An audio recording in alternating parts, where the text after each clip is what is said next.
Alright, so my presentation is on Andrew Jackson. My thesis was Andrew Jackson's contributions to the nation and more readily the system of government shaped the country and drove his influences. You can go to next. That's just a picture.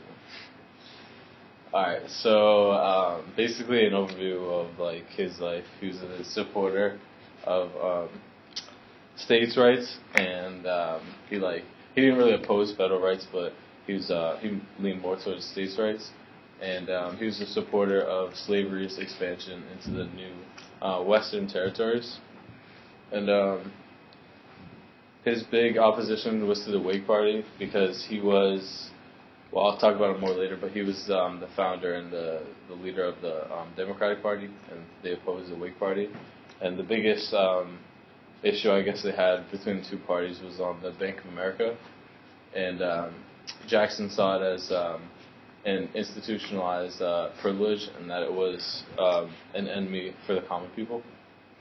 Yeah, you can go to the next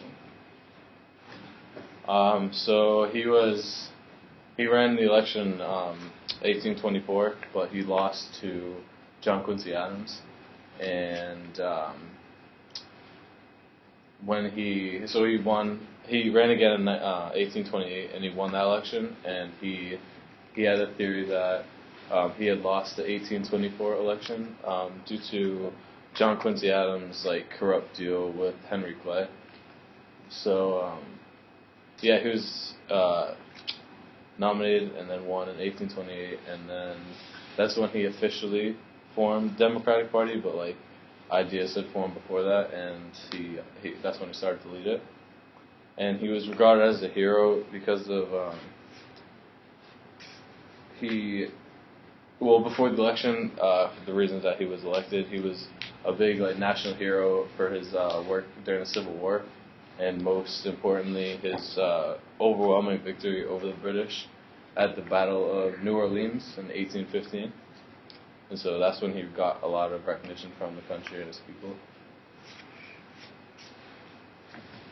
Yeah, that's just one.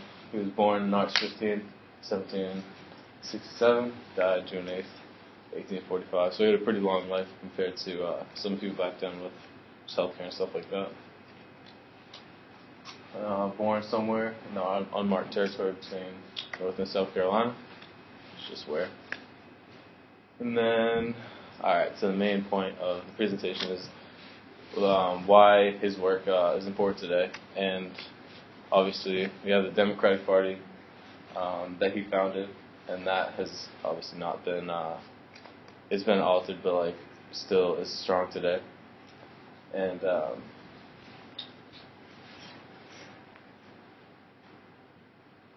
I guess the main point was that they promoted a social liberal platform and supported a mixed economy and social justice.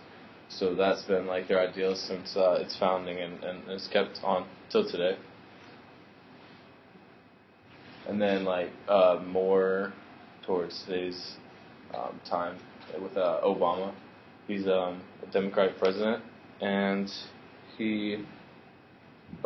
has everyone heard of Obamacare?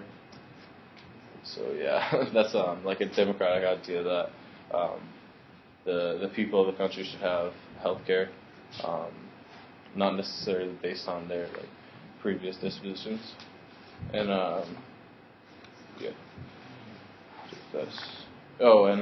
just some of the things that came out of the Democratic Party and what he stood for that you can see today, and I'm pretty sure that they're going to be around for a long time. Universal health care, labor protection, social programs, equal opportunity, consumer protection, and environmental protection. So those are some of the big overarching ideas that he strived for until his death, and then it remained with his party until today. My citations.